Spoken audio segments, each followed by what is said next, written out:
in the media conference with Lal Goyal, which is brought to you by V4 News, Global TV, V4 Stream, Malnadu TV India, News Gaon Se, Samvad Sarokar News, Bharat Post News, Organ Donation India Foundation and Gyan. Our endeavor is to enlighten you with the current topic. And today's our topic is Youth Conclave on Indian Democracy. As per great philosopher Aristotle, there are 6 forms of government. First, ideal form is monarchy and its perverted form is tyranny or dictatorship. Second, ideal form is aristocracy and its perverted form is oligarchy. And the third ideal form is democracy and its perverted form is mobocracy. According to Aristotle, these 6 forms of government will repeat time and again. Today, we will discuss about Indian democracy. Democracy is a form of government in which the people have the authority to choose their governing legislation. A democracy means rule of the people. The name is used for different forms of government where the people can take part in the decisions that affect the way their community is run. In modern times, there are different ways this can be done. The people meet to decide about new laws and changes to existing ones. This is usually called direct democracy. The people elect their leaders. These leaders take this decision about laws. This is commonly called representative democracy. The process of choosing is called election. Elections are either held periodically or when an officer holder dies. Indian democracy is a representative democracy where people elect legislators who in turn elect prime minister or the chief minister. Now, what are the merits of the democracy? A democratic government is a better government because it is a more accountable form of government. Democracy improves the quality of decision making. Democracy provides a method to deal with differences and conflicts. Democracy allows people to correct their own mistakes. In a democracy, people rule themselves as leaders are elected by them. Demerits of democracy. Democracy is all about political competition and power play. There is no scope for morality. Consultation in a democracy from many people leads to delays. Not knowing the best interest of the people by the elected leaders leads to bad decisions. Democracy leads to corruption for it is based on electoral competition. The Constitution of India is the supreme law of India. The document lays down the framework that democrates fundamental political code, structure, procedure, powers and duties of government institutions and sets out fundamental rights, directive principles, and the duties of citizens. It is the longest written constitution of any country. India, without a doubt, is the biggest democracy in the world. Also, the democracy of India is derived from the Constitution of India. After suffering at the hands of British colonial rule, India finally became a democratic nation in 1947. Most noteworthy, Indian democracy since independence is infused with the spirit of justice, liberty, and equality. India is a parliamentary democratic republic in which the President of India is the head of state and the Prime Minister of India is the head of government. It is based on the federal structure of government, although the word is not used in the constitution itself. There is a provision for the bicameral legislature consisting of an upper house, the Rajya Sabha, Council of States, which represent the states of the Indian federations, and a lower house, the Lok Sabha, House of the People, which represents the people of India as a whole. The Constitution provides for an independent judiciary, which is headed by Supreme Court. The court's mandate is to protect the Constitution, to settle disputes between the central government and the states, to settle interstate dispute, to nullify any central or state laws that go against the Constitution, and to protect the fundamental rights of citizens, issuing writs for their enforcement in cases of violation. There are 543 members in the Lok Sabha who are elected using plurality voting system from 543 single member constituencies. There are 245 members in the Rajya Sabha, out of which 233 are elected through indirect elections by single transferable vote by the members of the state legislative assemblies. 12 other members are elected or nominated by the President of India. Governments are formed through elections held every 5 years unless otherwise specified by parties that secures a majority of members in their respective lower house, says Lok Sabha in the central government and Vidhan Sabha in states. India had its first general election in 1951, which was won by the Indian National Congress, a political party that went on to dominate subsequent elections until 1977, when a non-Congress government was formed for the first time in independent India. The 1990s saw the end of a single-party domination and the rise of coalition governments.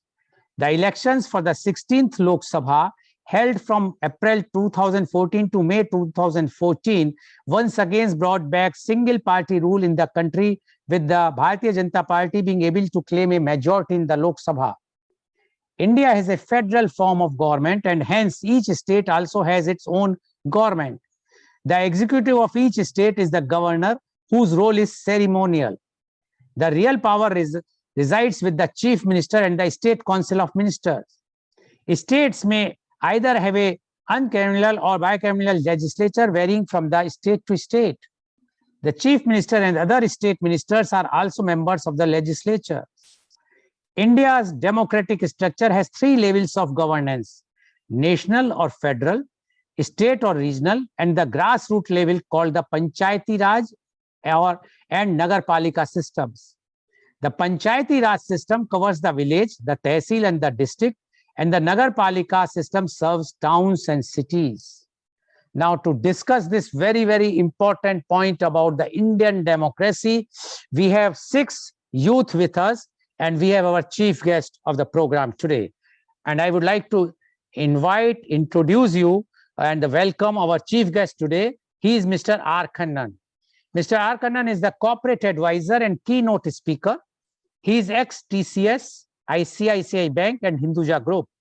Mr. R. Khannan is an expert in finance and strategy with more than 35 years experience, and during his career as a management consultant and as a key member of the corporate headquarters in various corporate, including TCS and PwC as management consultant, Hinduja Group as vice president and head of the strategy, ICICI Infotech as executive vice president and head of the strategy, ICICI Bank Group as executive vice president strategy.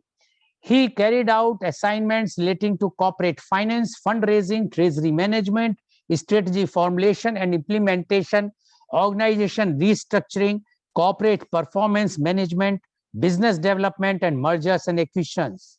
In his last role, he was heading the corporate performance monitoring and research foundation at the group level in Hinduja Group, dealing in aspects relating to planning, budgeting, performance monitoring, business development, M&A, and global economic and industry research.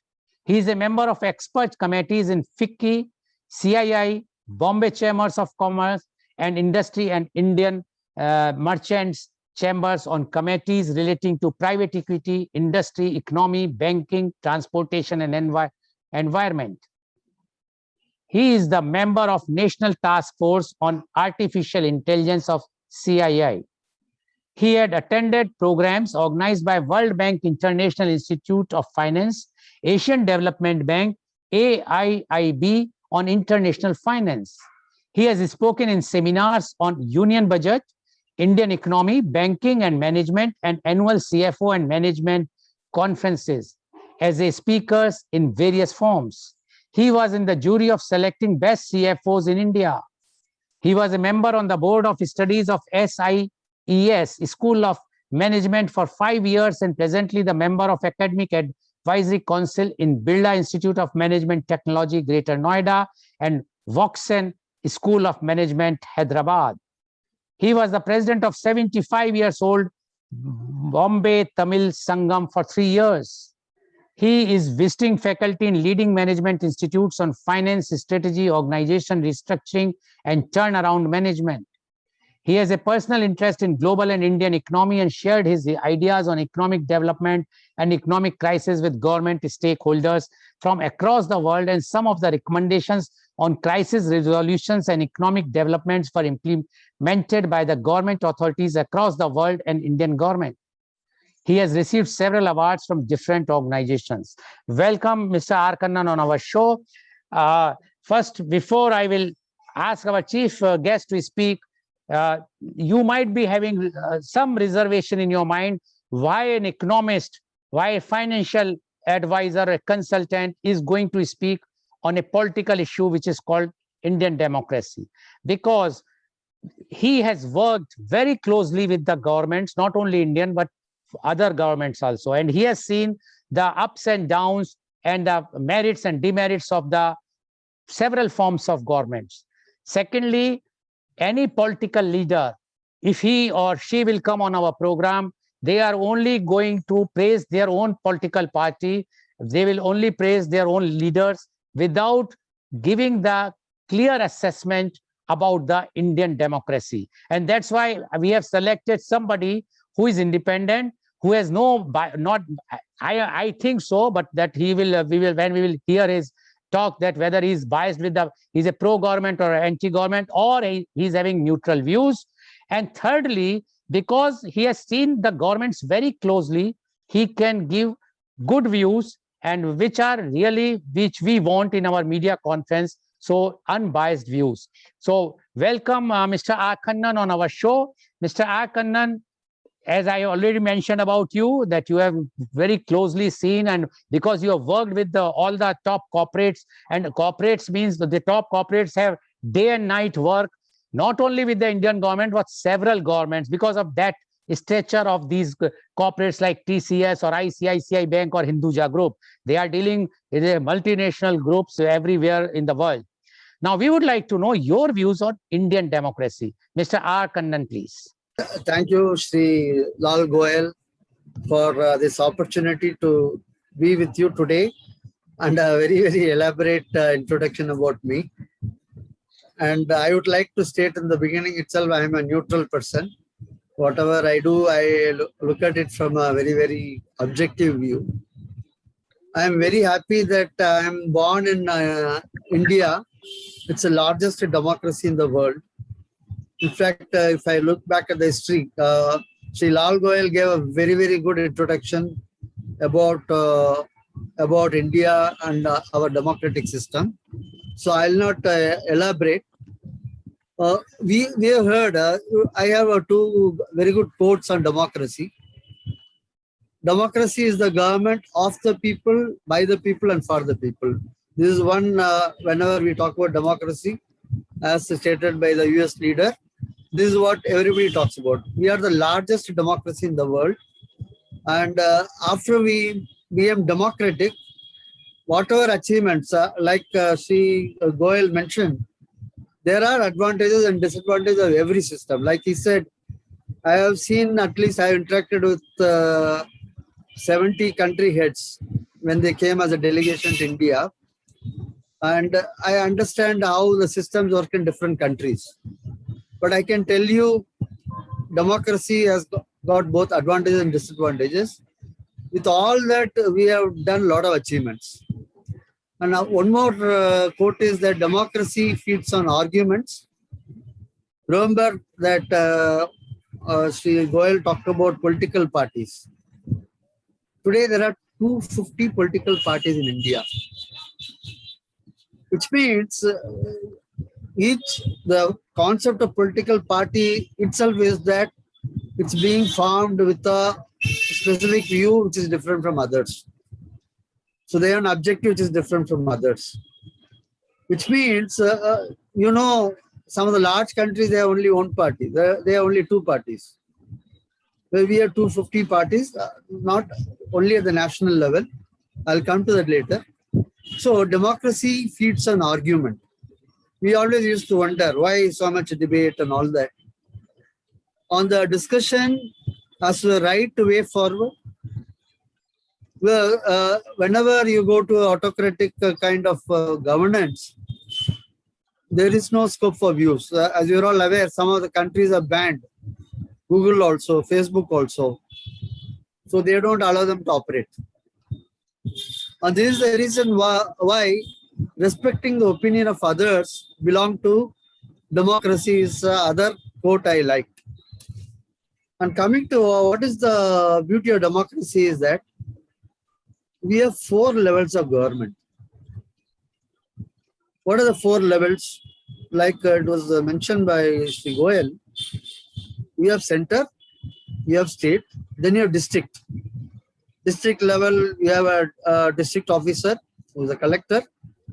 Then you come to a panchayat or a corporation. So what it has done, this type of democratic system, it has really put power in the hands of people who are at the grassroots. So when you talk about a Panchayati Raj system, I am from a village. You will not believe, 15 years ago, we used to have only 2 parties in our village. So today, at least 5 parties are there, which means each party requires at least 10 workers. I will tell you that this political system has really created a lot of job opportunities. When these new parties came, every party required workers to work. Not for meetings. Even if you go to Panchayati level also, if you are going to have 5 parties and you have 500 people in a village, 50 people get employed. So the power has really gone down to the level of Panchayati Raj today. And there is also a concept where government is saying that the power should be delegated to the last level. And the panchayat should decide whether they have to create a pond, whether they have to create a school. And of course, there is a program. But that kind of power has come to these people. So we have 4 levels of governance. And of course, people also say why our ease of doing business rank in the world is low. Actually, I will not agree with the assessment by World Bank, because they take only 2 cities. They take Mumbai, they take Delhi, and they conclude that this is India. In fact, if you ask me if you want to start a business in a village, it is the easiest thing to do. Yeah, if you go meet the Panchayati president and you start the business, it's the easiest thing to do. That is why India has got the largest number of entrepreneurs in the world. Yeah, you know, the second largest democracy is only 32 crore people. But if you ask me how many entrepreneurs are there in India, mainly they are in retail. Retail is the major sector where entrepreneurs are there. When anyone starting a business, it's like that if you count, maybe we have 30 crore entrepreneurs in India. 30 crore. When a street vendor is an entrepreneur. Yeah, it has created such great opportunities as an Indian system. And of course, now we are trying to bring rules and all by which we want to restrict those forms of a business. But what we have seen is that India has got the largest number of entrepreneurs in the world. In fact, some of the statistics say that more than 50%, of course, if you go through GDP numbers, it is not 50. They say 50% of contribution is from SMEs. SMEs is a real part of India. And that way, I would say, this is not the same case with non-democracies. There are governments where things are being decided only at the top level. They don't even have provincial level government. Well, if you go to US, each province they have, even here we have each province, each state, we have certain rules. There is some relaxation in terms of what taxes they can levy. Even though they have introduced GST, still there are some taxes which are in the hands of states. Then, as Sri Goyal mentioned, it's an elected government. So you are all thinking that West Bengal, after so much of time spent, we thought the result would be different. And we thought that it was the incumbent government. And you know, in India, there's always a saying that there is an incumbency factor. When somebody is there in the government, when a new election takes place, there is a history where we have seen that governments changing. But we saw that is a true strength of the democratic system, where we have seen whatever people thought should happen, it has happened in West Bengal. So we have a very, very strong electoral system. An electoral system initially started with all the center and all, then the state. Now, even at the panchayati level. So that's why I said this system itself has created a lot of employment opportunities for people in villages that you would not find in any article or any reports. But if you are from a village, if you visit your village, of course, you are all very young. If you had compared what it was 10 years ago and what it is today, I find in a village, 3 people selling mobile phones, 2 people repairing mobile phones, 1 person selling a two-wheeler agency is there. So now, in my village, now it is no more a village. There are 3,000-4,000 people. There's a petrol bunk. There are 2 people selling scooters, bikes. So at least 100 shops. Now it has become a center for 35 villages. It is like a small town now. So that is what is happening in a democracy. Then we have powerful judiciary. The last 1 month, some of the judgments by judiciary, which are really path-breaking. They said that we cannot just term somebody because they publish some news. So now they are trying to say that some of these acts and all have to be reviewed. We cannot call people as terrorists. So we have very, very powerful judiciary. But you always remember, in any system, there is an advantage, there is a disadvantage. But one good thing about India is that all of us, especially after the advent of internet, after the advent of smartphones, after the advent of TikTok and all that, imagine how many of us were able to bring our talents and showcase to the world. You know, we have almost 1,000 television channels in India. I don't know, maybe people from press, they would be able to tell us whether any other country has got so many channels. And India, we produce the maximum number of movies. Yeah, we have a very rich culture. If you have 30 states, I can say that it is like 30 countries. So because of the democratic system, we are able to manage it well. So we are really a pluralistic society. These advantages you will not see in autocratic rule. They would like to have a uniform approach. They would like to have a uniform culture. They want people to adhere to one single system.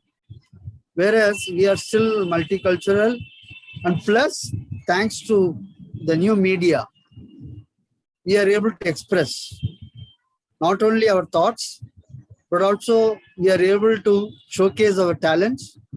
So these are all great benefits of living in a country like India, where democracy at its best. And as I told you, there's scope for different views. The fact that 250 different parties means there are 250 different views. So we are allowed these 250 views to exist. And power of SMEs, I told you. One more thing is that the crores of people lifted out of poverty line. Yeah, now if you see the people below poverty line, it must be less than 20% today. And after the government has passed the Food Security Act, after the pandemic, at least 80 crore people are being given free ration. They extended it up to Diwali now. Let us see.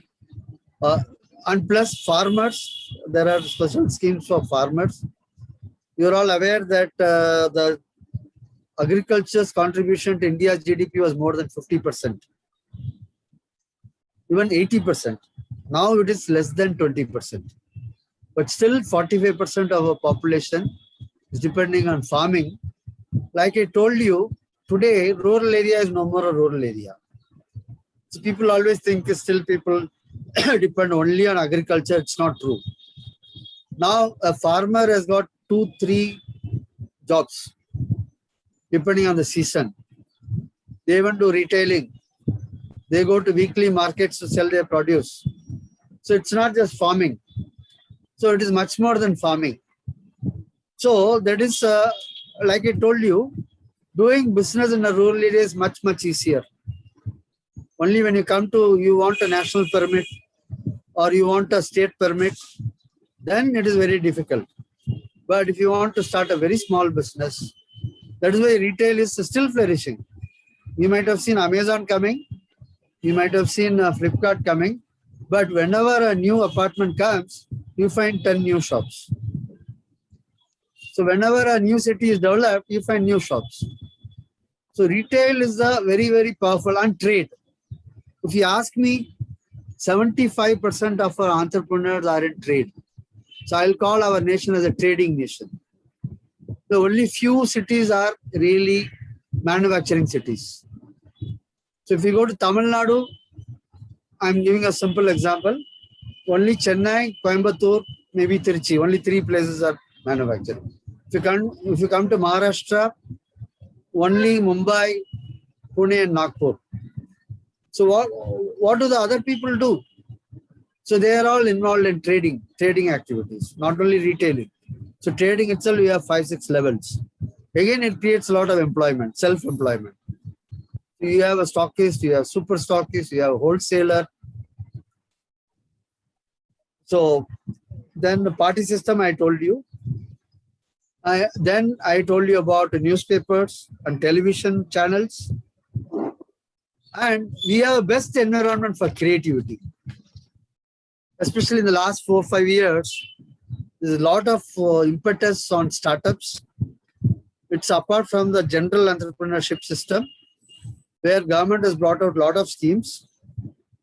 India has emerged as one of the leading countries in the world for tech startups.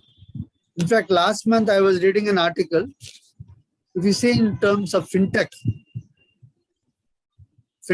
financial technologies, using finance, India is number 1 in the world with $25 billion of transaction, followed by China at $15 billion transaction, and US is only $1.5 billion.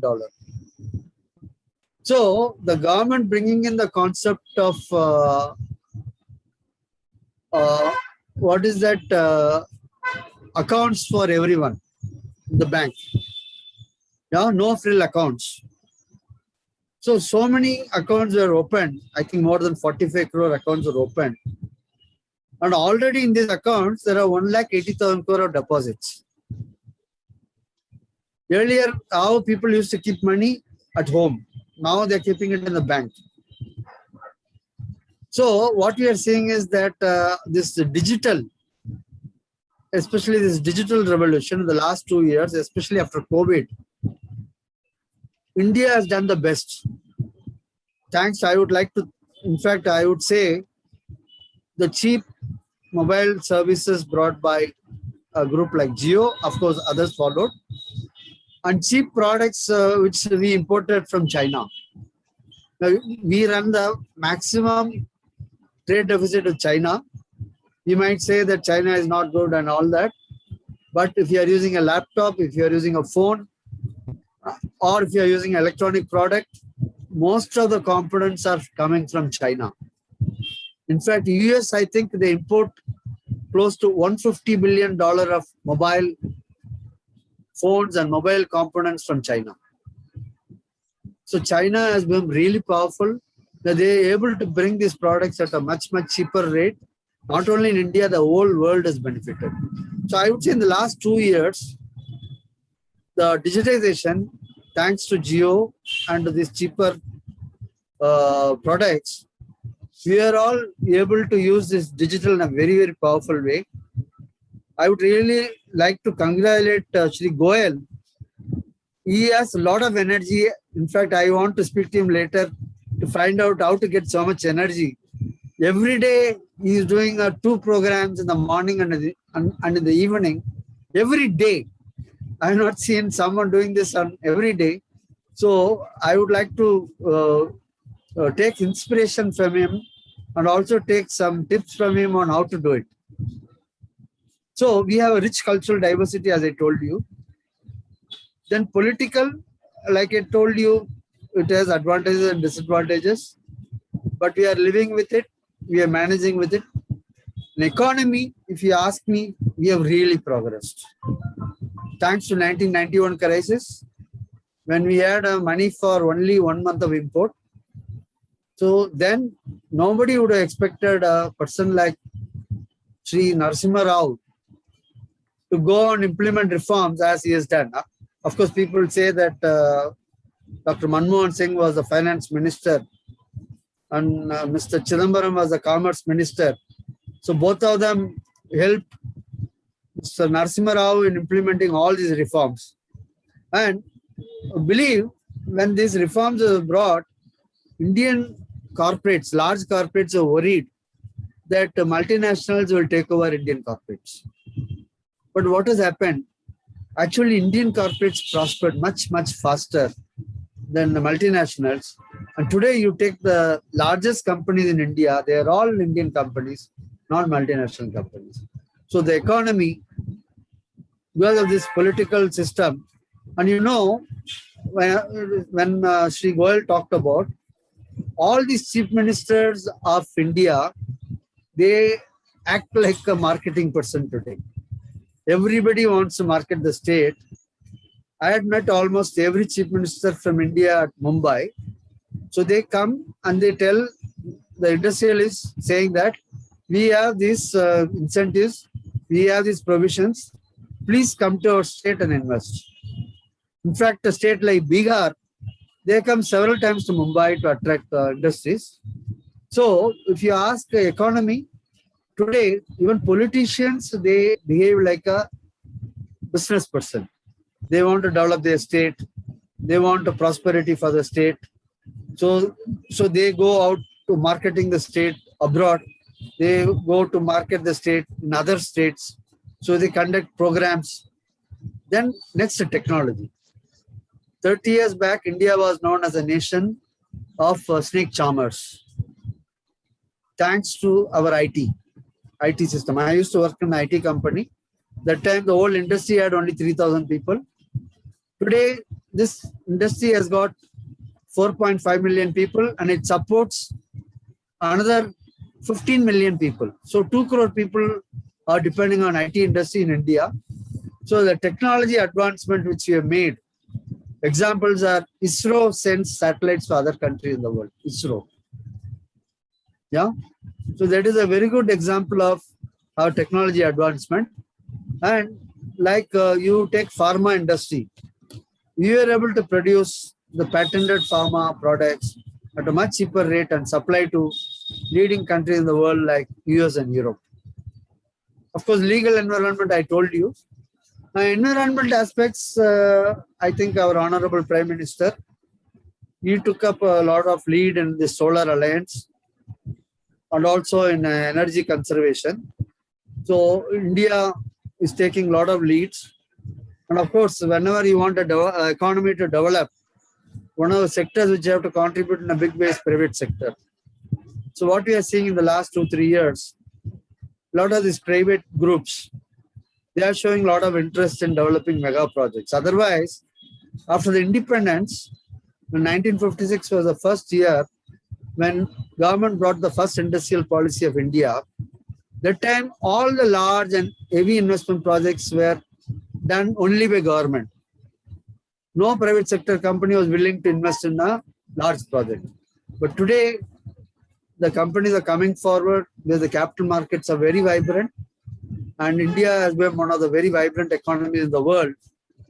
So what I would like to conclude in the beginning is that democracy has a lot of advantages, but don't forget that in any system there are disadvantages. We have the disadvantage in the system, but we are living with that and we are managing it well. And with this, I would like to end my observations and look forward to hear the views of the youngsters who are constituting more than 50% of the economy today and who are going to shape the Indian economy and politics going forward. Thank you. Thank you very much, Mr. Kannan, for giving your views. And Mr. Kannan, being a financial person, he has described the Indian democracy from the view of financial also, apart from the other aspects. But what he has mentioned about is that the beauty of the Indian democracy is that we are independent, we have a freedom of speech. Although nowadays lots of, which he has also mentioned, that the Supreme Court is taking up the case of sedition, which even the Chief Justice has mentioned yesterday. And he has mentioned that business easiness, although the World Bank, according to World Bank, India is quite low. But he says that in the villages, if you see, lots of business easiness is there. I agree and disagree with Mr. Kannan, because agree in this sense, yes, all small shops are flourishing, but the infrastructure is so weak. So there is no, we cannot say that it is easy for an entrepreneur to set up a business in a village, because there is no internet. We are seeing today how much difficulty we are getting even for our participants to have the proper internet. So that is one thing. And he says that in India, the beauty is that chief ministers and even the prime minister, they market our country. So this is like they are acting as a CEO of a company. So that is an advantageful, because if you see in USA, the president of USA is many times called as the CEO of the country.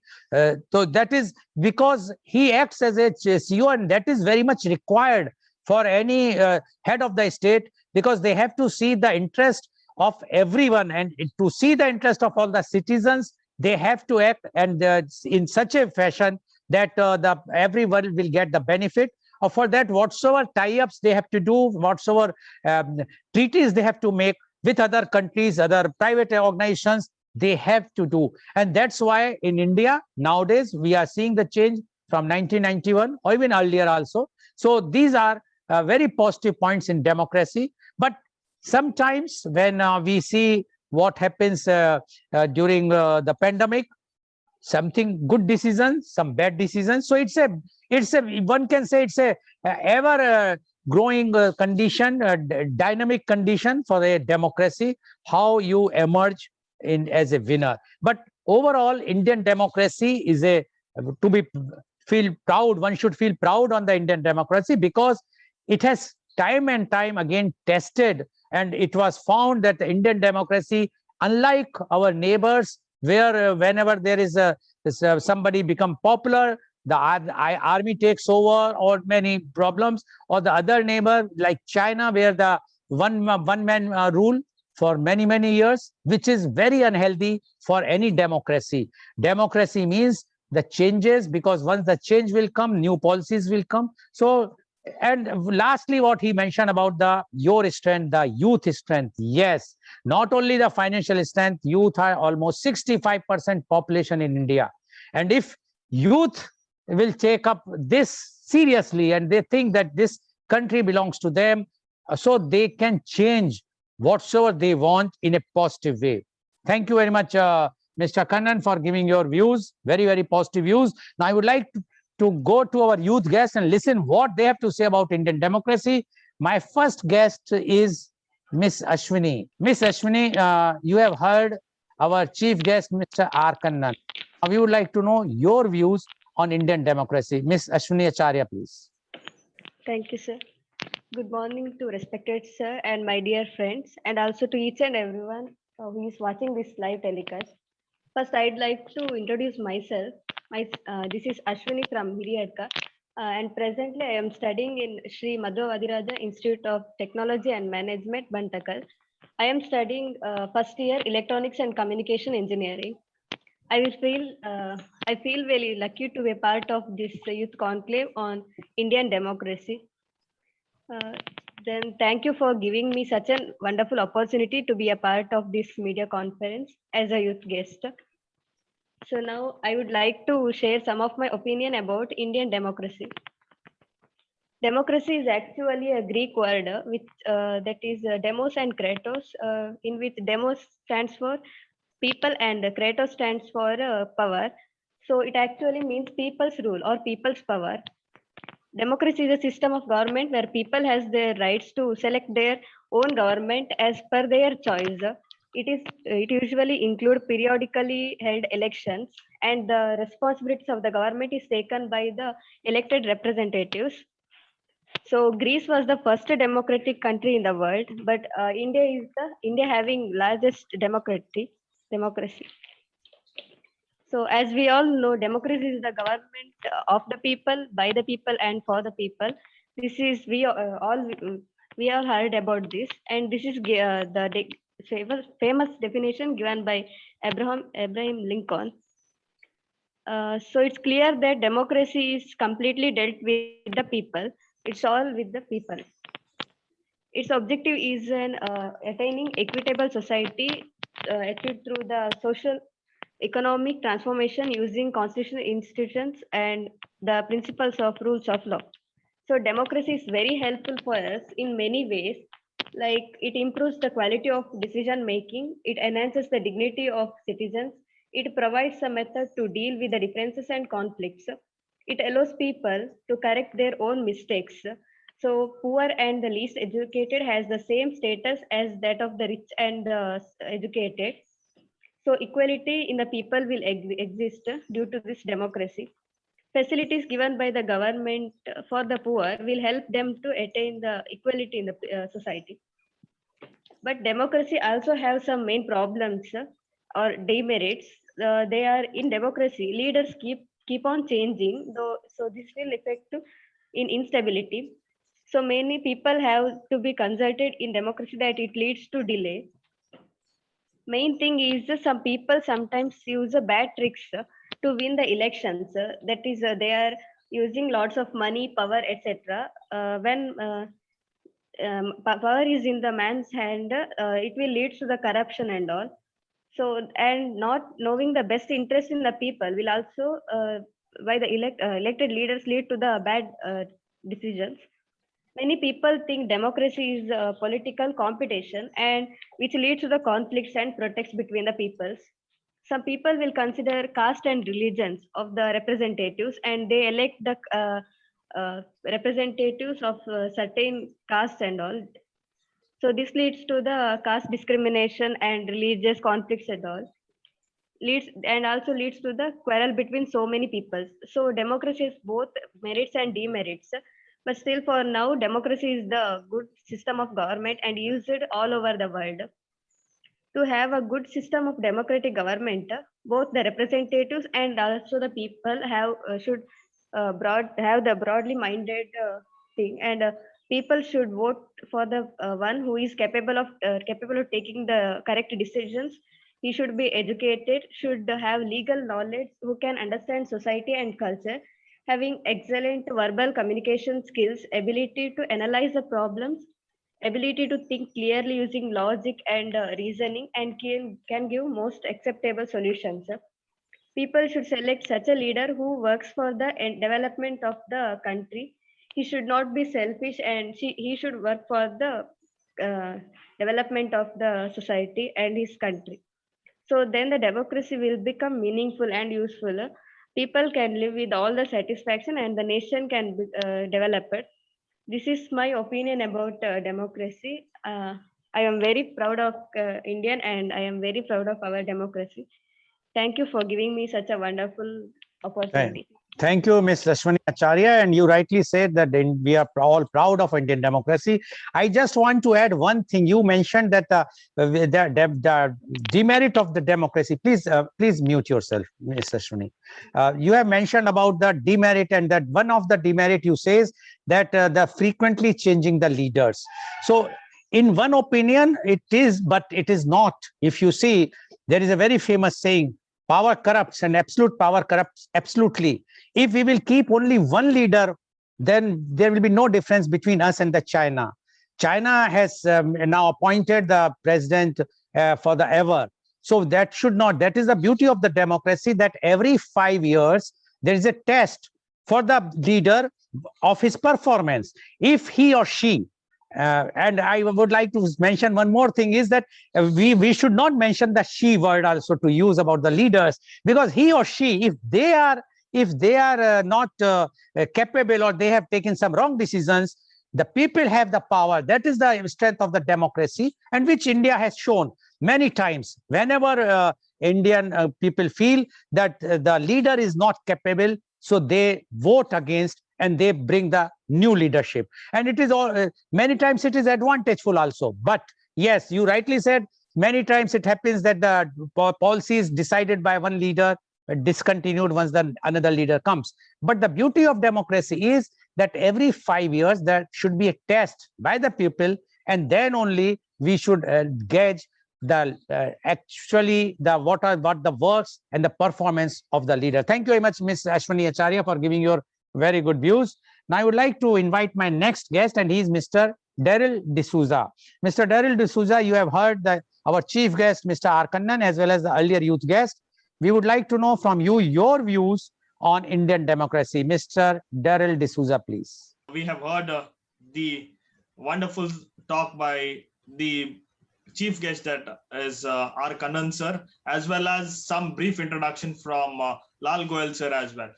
So I am a PHF Protractor Daryl Stephen D'Souza, an entrepreneur, and I'm basically from Mangalore. I deal with the trading which Kannan sir has told. I trade with, I have a company, and I deal with tires, batteries, and insurance.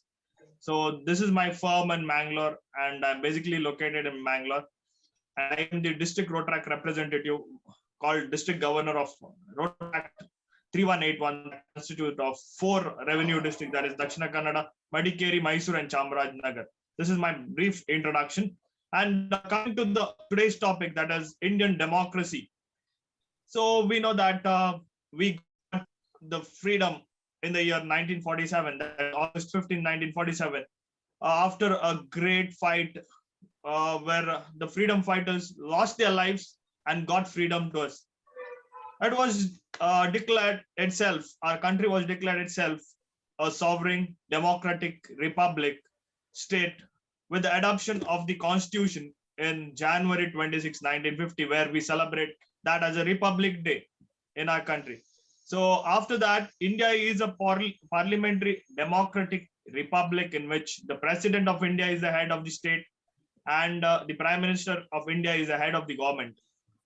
It is based on the federal structure of government, although the word is not used in the constitution itself. So after that, coming to the word democracy, what do you mean by democracy? It means rule by the people. So democracy is a system where people can change their rulers in a peaceful manner, and the government is given the right to rule because the people say it may. So as sir has told, so it is our right. We have to use our right to choose a great leader. Leaders are there. We have to see their qualities. We have to see what is best for our country. Not we have to just look in our biased way. That is our community, our social. It is a social responsibility where as a voting is not a small thing. It is our own right, and we want to change the world what we are in. So India is a great country, and India has a lot of leaders and a lot of political parties, but it is our right to cast the vote and elect the right one. And coming to that, the constitution gave the citizen of India the power to choose their own government and pave the way to democracy. So we have the right to choose our leader, our own leaders who are dedicated to serve our country and well educated, who can take their own decisions, not depending on others. That is one thing. And what are the benefits of having this democracy in India, Indian democracy? Democratic government is better form of government because it is more accountable form of government which we have, and it is improves the decision making or quality of decisions and where we have chosen the leaders, they are in the right position to choose the decision on behalf of us. They are representatives of a constitution or a party. After that, democracy enhances the dignity of the citizen. Citizens are here to elect their representatives, and it improves the quality of the citizens too. And citizens have the right to choose the one who they require. And poor and least educated has the same status as rich and educated when it comes to the elections. So there is no discrimination. And you can see the poor and the rich and well educated go for the voting and go to the booths and vote. They are representatives. There is no discrimination that upper class, lower class, or well educated is the least educated and all that. So democracy has this very well status of their own. And next thing is democracy allows us to correct our own mistakes. If you have voted to the wrong person, in next 5 years you can vote to the right person. So if he's doing something wrong, if he's not well educated or he's not able to take the decision, our city or our country is not developed, you can choose another one. There is an option. So that is one thing. And drawbacks, as Ashwini told, there are drawbacks as well. So it is a political competition. They use bad tricks, might be. And to add on to that point, one thing is ordinary people don't know what is good for them. That is one drawback. They are behind the money. If you give 500 rupees, they vote to a party which gives them money. That is one disadvantage. So they use the power. There is corruption coming up. So this should not be the deciding factor for a leader. Whereas there are good leaders, but they are might be they don't have the money power or the power, so they are not into corruption. But we have to choose the right one. And political leaders fight among themselves and bring a lot of quarrels, and they spoil the country's name as well. We have seen this in many states, where in our state too, we have seen this, the fights happening. There's a like they pull the legs of one party, and they do not try to develop the contacts or the relationship. They just try to demotivate someone else. That is one bad thing of this democracy. And the moral reason for having democracy is that it helps in avoiding conflicts between two communities. And this means democracy helps in making the community stable. So we are in different, we come from different religions, caste, or creeds, but we elect one party or one representative, and we work with them and we support them, and we seek their help in developing our city. So that is one moral reason what we are having a democracy, because there is no separate called now there is coming up with conflicts of communalism and other things. But before, we have seen long back, there are parties which they did not have any communal conflicts, but they used to have that one motto, that is develop our country. That is one thing. And a democratic government is a productive and effective when Please be brief. Yes, institute conduct public affairs and manage public resources in open and transparent manner. So this will help us or the publics to have a look on the government and help them. And last one is the most basic outcome of democracy should be that it produces a government that is accountable to the citizens and responsive to the needs and expectations of the citizens. Thank you. Thank you very much, Mr. D'Souza, for giving your views. Although Mr. D'Souza has given the merits and demerits, only one thing I would like to add, as he mentioned that we are free to choose the leader. Yes, but many times we have seen those leaders change the parties where they get the money. So the democracy, the biggest drawback in Indian democracy that we are seeing is they are changing the parties. We might have given for a good leader because he is working for a particular party. But once he goes there, either he will get a good ministry offer or some money, and then he change over.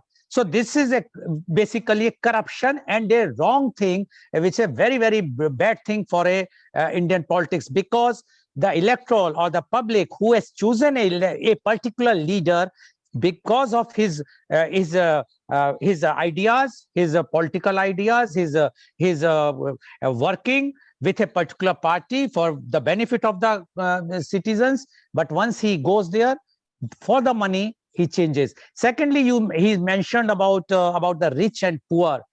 Everyone is voting. There is no difference. Yes, if you see the record, all those legislators, whether MP or MLAs, at the time of elections, what is their worth, and within 5 years, how much worth they are getting. So basically, their ill-gotten money for whatsoever the reason, and it's not for one party, I'm saying across the party. So this is also a drawback in Indian democracy. So, but still, we are surviving, and we have a very, very good leaders, as you have mentioned, and Mr. D'Souza mentioned that everyone should work in the interest of the citizens. Yes, if leaders are working for the interest of the citizens, we can very proudly say the Indian democracy is good. And it is good in many, many senses, but there are drawbacks which are to be rectified, and this can be rectified only the youth leaders like you. Thank you very much, Mr. D'Souza, for giving your views. And I would like to invite my next guest, and he is Dr. Devanshu Srivastav. Dr. Devanshu Srivastav, you have heard our chief guest, Mr. R. Kannan, as well as earlier youth guest. We would like to know your views on Indian democracy. Dr. Devanshu Srivastav, please. Yeah, thank you so much, Lal sir, for giving this opportunity. I'm Dr. Devanshu Srivastav, the head for Jagran School for Public Policy and International Affairs from Jagran Lake City University, Bhopal. And I'm very much thankful to Karan sir for giving a wonderful insight to this youth conference today on the topic of democracy and the role of youth. My previous speakers, they have definitely contributed on a very good side that yes, how democracy is. And I'll now take this as a purpose, being a policy professional and a teacher who teaches how the policy is. I'll talk more towards of the youth and how the effective and the youth can take place. Now, effective and the youth in the today's political arena, or the democracy as we see particularly in that of world's best democracy in terms of the population strength and how the management of the democracy is being done in India. I personally feel that there are three basic attributes that a youth shall require. Number one, he shall be consultative. Second, there shall be youth-led participations. And third is that such participation shall be the collaborative ones. Now, I'll quickly expand the three, that when I say when the youth needs to be consultative, so we see the broad prospect of what the youth is all about. We saw the 2014 elections, where for the first time, the Indian democracy focused more towards the youth and the youth-led prospects. So mentioned that in his speech that today's population of India is majorly 60 to 65%, and to be very precise, 62.7% of Indian population today lies with the youth. Now, with youth also comes a very intrinsic factor, which is education. Now, the youth band of 16 to 45, which is being considered as youth in our country, is that prospect which makes India to be rank one among the youth population in the world. And that youth population is 73% educated. Now, how does the impact of education and youth comes into? Now, when I talked about the characteristic, the consultative part of the youth, yes, they work in not in isolation, but into it. Now, we saw the examples of local administration of villages being cited there. Yes, you see, when the youths in our villages as well, when they work, whether it's a construction of a tube well or getting of that of the solar electricities, or now the new village India that we see across even has the D2Hs and other things. So they have connections, they have internet as well, and which is rampantly changing the world at large.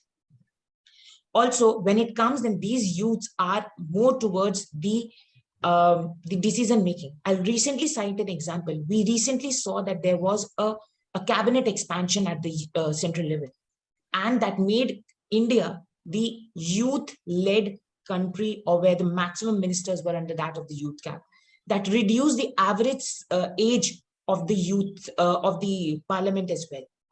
Now, when I'm talking about the collaborative participations, the young and the effective take part in the political decision making. This includes policy making as well. Yet, youth and the young people's engagement with the democracy faces significant challenges, yes, which can be threatening, but yes, with that particular prospect, they have the capacity to take those things ahead. They not only strengthen the understanding and the action for democracy, the human rights, or the empowerment, they also promote the peace, manage conflicts, and foster transition to the democracy. Now, how they promote peace and they manage conflict is the young people or the youth of our country helps to build the bridges across communities and contribute more to just and peaceful societies. Something what Kannan sir mentioned there was the technology. It is the youth who's bringing that technology. It is that youth who's leading that technology from the expansion to what we were 20 years down the line. The recent changes in the education policy as well was also keeping the youth and giving them an opportunity. So we are no more an orthodox society. It is more towards a youth-led society and how this society will take. Moving to my next 20 seconds of the conclusion, I'd say that yes, this is this youth who leads this importance and would be very much important as an important pillar to this democracy. Thank you so much for giving me this opportunity. Thank you very much, Dr. Srivastava, for giving your views. You rightly said the youth can play a very, very important role, or they are playing also. But one data I would like to just mention here, in 1951, when our first parliament was constituted, 26% youth below 40 years were the MPs.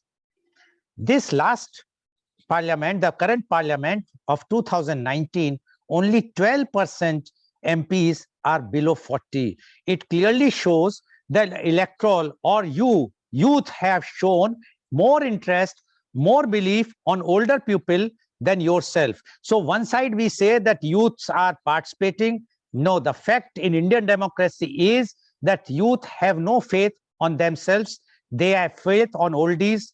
They have faith on senior citizens. So if really you want that youth should come forward and should be participating in the policy making, then they should elect more MPs, more MLAs of below 40 years. Then only the things will change as per thing. Otherwise, whatsoever the we people, the elderly people like me, I cannot say about Mr. Kannan, but we will whatsoever we will impose on you, you have to bear.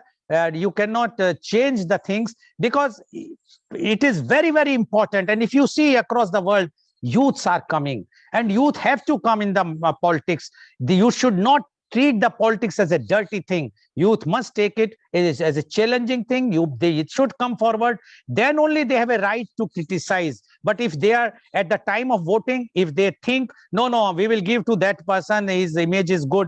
But if you will not give a trial to a new youth, then how come a youth will come in the politics? Thank you very much, Dr. Srivastava, for giving your views. Now, I would like to invite my next guest, and she is Miss Nikita Shetty.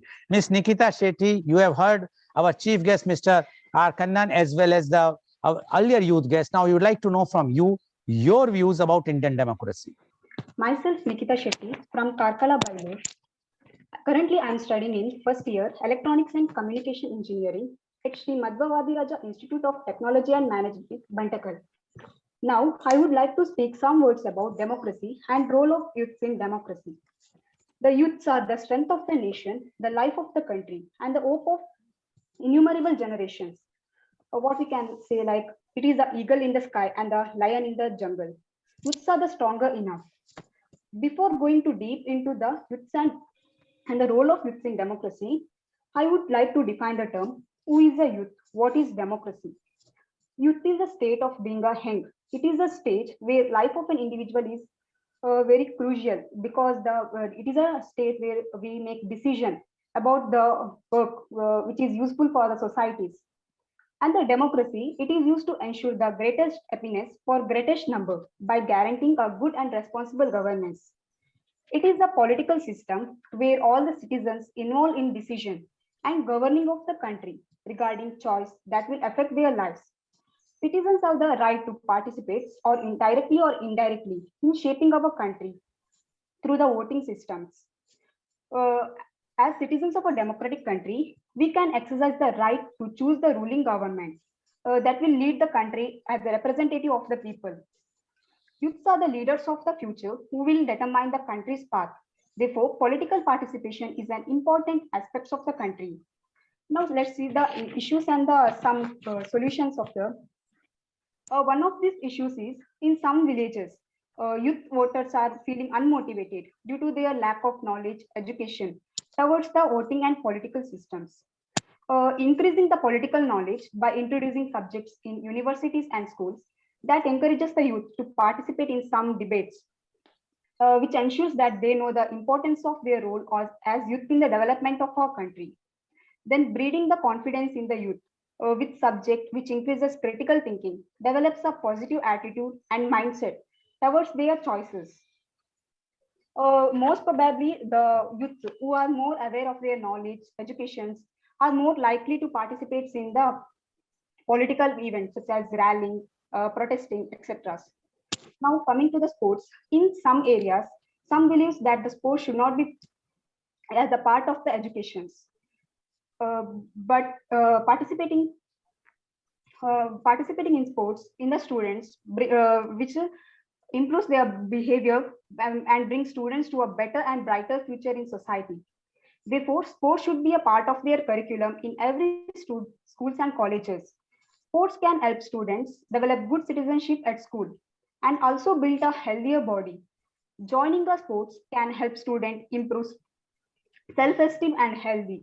These traits are really important for them because they need a comfortable to do better in school and colleges. Democracy, it is a new thing, well-developed form of it, have been a practice less than a century. We would best handle it as a learners, in the humble spirit of one who seeks to know the truth. There are weaknesses in democracy. It is best to recognize them and cope with them in rational ways. One of these is we must learn to respect expert knowledges, to employ it where it necessary, and to depend on it. As in the same way, we must learn to submit to discipline, inspections and surveying, and whatever else is necessary to enable a complicated social organization to do its work efficiently. At last, there cannot be a daily democracy without a daily citizenship. By this way, I conclude my views about the democracy and thank you. Thank you very much, Ms. Nikita Shetty, for giving your views. And you rightly said youth can play very, very important role, and they are playing very important role. And you have mentioned about the villages. Yes, there are some drawbacks, but as our chief guest has also mentioned, India is such a huge, big country with so much population, and still the development is on.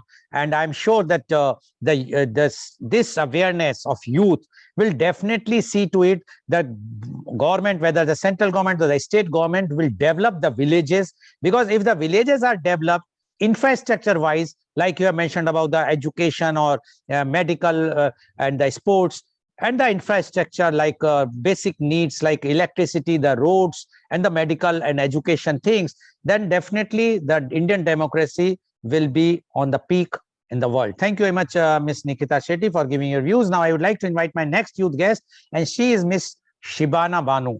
Ms. Shibana Banu, you have heard our chief guest, Mr. R. Kannan, as well as earlier youth guest. Now we would like to know from you your views on Indian democracy. Ms. Shibana Banu, please.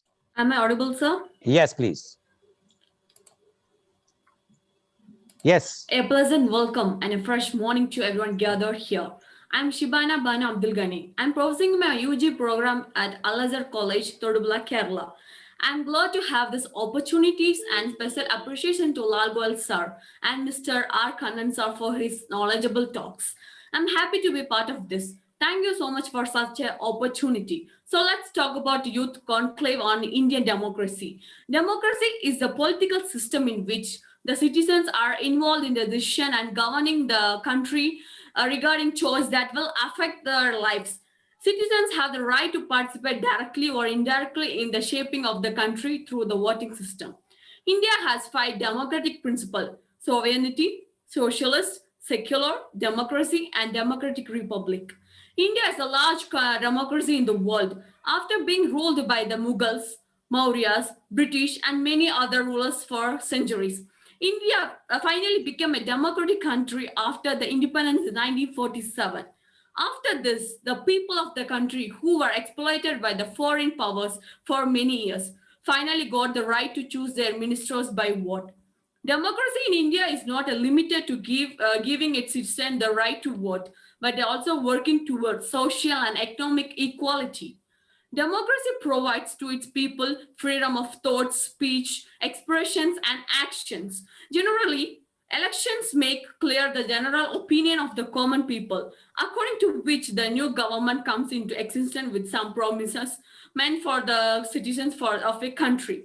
Nowadays, there is an ideology with any political parties. Majority of the political leaders in our country have become corrupt and selfish. They never care about the fact that are representing of the public. They have some duties towards them. Once elected, they forgo their promises which they make at the time of elections. Indian democracy is the ideal democracy where people get various fundamental rights that are essential in the free society. To be healthy democracy, there must be freedom of speech, expressions, and same right is given in an Indian democracy, where we can criticize government, ask a question to government, and free decision of government policies. Yeah, ideal democracy depends upon the rule of a law. In Indian Constitution of India is a supreme. The supremacy of law overall is one of the most important feature of the Indian democracy. The three pillars of democracy are legislative, executive, and judiciary, where each of them works independently each other. At least in spirit, it is not in reality. Then journalism or media is popularly known as the fourth pillar of a democracy. It is all core values and systems of democracy are followed in its true form. A democratic system will truly the best form of a system of governance in the world, but the reality is far from the truth. In every form of government, the judiciary plays a vital role. The independent judiciary is the pillar of every democracy. The Constitution of India established the Election Commission of India. It is free and independent. The democracy of India is facing various problems such as communalism, caste system, regionalism, insurgency, terrorism, and illiteracy, etc. These problems are affecting the basic concepts of India, as many people and organizations are trying to disturb the spirit of democracy in India. India is a secular country, which means freedom to profess, practice, and propagate their religion without interfering with that of others. There is no official religion in the country. All religions are equal before the law, but for the political motive, many political parties use religion as a weapon for the winning the election, as they do not have any plan for the development in the country, but they try to catch the religious support to making the conflict between the two religions in these issues. It is dangerous to democracy in India. Indian democracy is not as it's look like because basic structure of the democracy embodies in the structure Constitution of India. In other words, the Constitution of India is a supreme in India. No one's above it. Actually, Indian democracy is facing many problems. However, every time the democratic value is getting much stronger because the will of the people. There is a lot of room for improvement in the Indian democracy. These steps to be taken to improve to it. Poor elimination, promote literacy, encourage people to vote, educating people to choose the right candidate, encouraging intelligent and educated people to play leadership role, eradicating communalism, ensure fair and responsible media, monitoring the function of elected members, construction of responsible opposition in Lok Sabha and Assembly.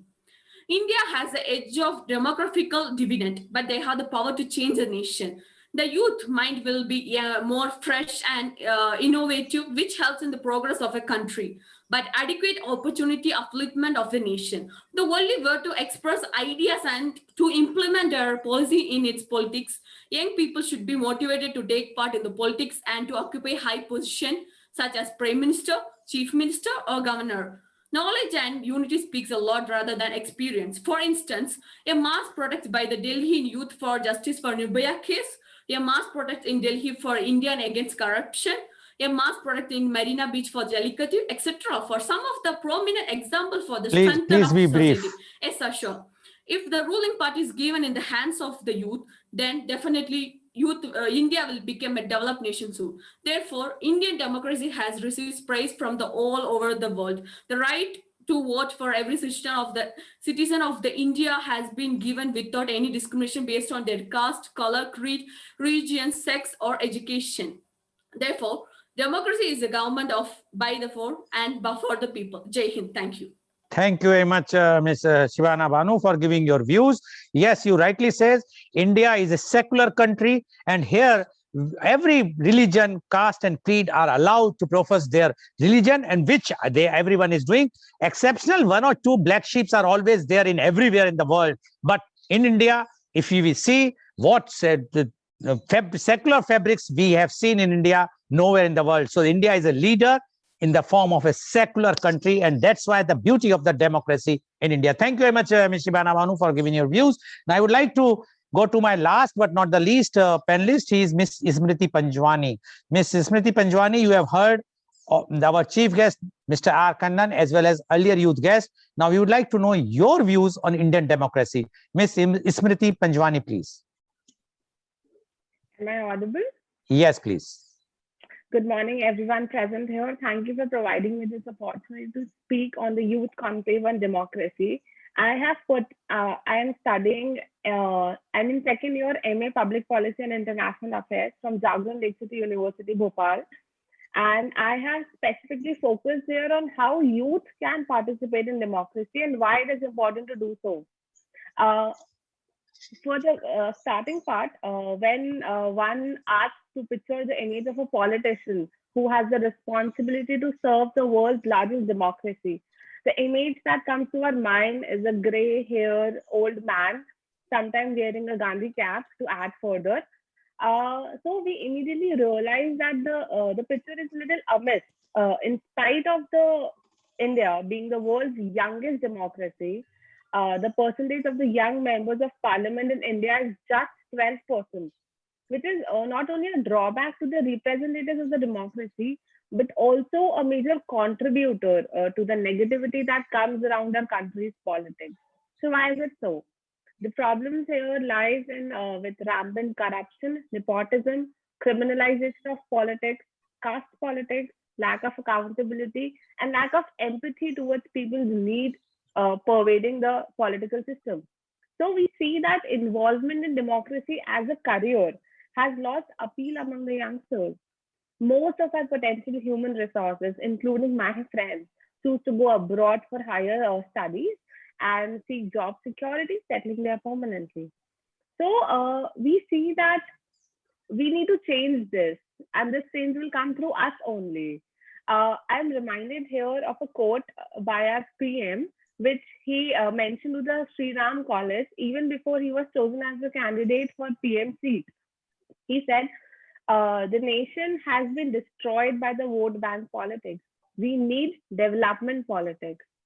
The youth of the nation has its finger on the mouse of the computers and is changing the world.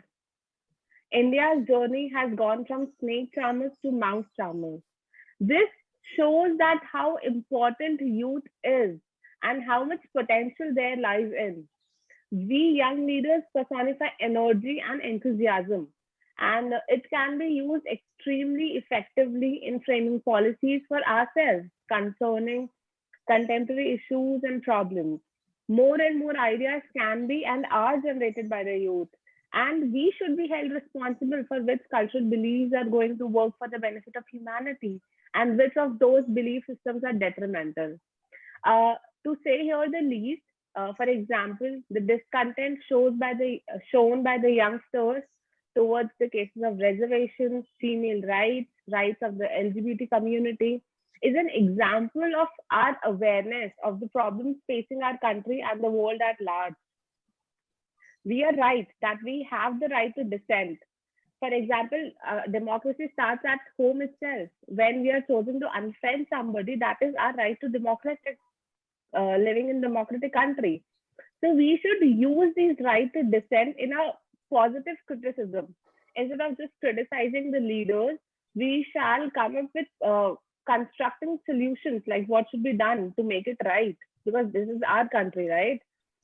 So we young people have so much to offer to societies, from innovation to creativity to new thinking. Their participation in democracy will help in promoting active citizenship, strengthening social responsibility, and enhancing democratic processes here. We are tomorrow's leaders and decision makers. I'm not just here to give my general opinion. I'm here to give certain ideas like where can we start. So first is we need to embrace digital technology. We can strengthen our voices here and express ourselves on opinions. We should read and read and read. We should read both sides of the article, positive and negative, and come up with our opinion that what is right and what change we need to see through social media. We can hold our elected representatives accountable by asking why is it done and what are the benefits. Apart from that, we also Please be brief. Yes, sir. We can also go about various internships, Rajya Sabha internship, Lok Sabha internship, CM fellowship. This will give us the platform, to move forward and raise our voices here. Thank you. Thank you very much, Mrs. Smriti Panjwani. And you rightly said, yes, youth role is very important. And you admit that there only 12% representation. I think fault lies with you, not with we oldies. We always want to elect some oldie fellow. Why should we go for a youth? You have to come forward and elect a young people. Thank you very much. I would now like to invite our chief guest to give a 2 minutes concluding remark about today's media conference. Mr. R. Kannan, please.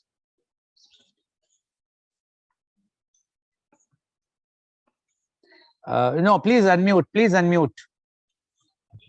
I'm very happy that all perspectives were covered by all the panelists, and each one had his her own style, but it was a very comprehensive coverage. And one point is emerging is that there are a lot of disadvantages in a democracy. There are issues like corruption and people enriching themselves. But still, what we have to see is that people always, in economics, they talk about a disparity in income. Yeah, but what we have to see is that how many people are, take the example of two-wheelers. How many people are owning the two-wheeler? How many people are owning homes? So the disparity will increase. But the basic amenities got by people, the more number of people have got. So that way, despite a lot of disadvantages like corruption and people enriching themselves, it has uplifted many people to much, much higher levels. The fact that most of us have progressed in India. In fact, I never wanted to go abroad. Even though I was in IT sector in the beginning, they offered, I always wanted to be in India.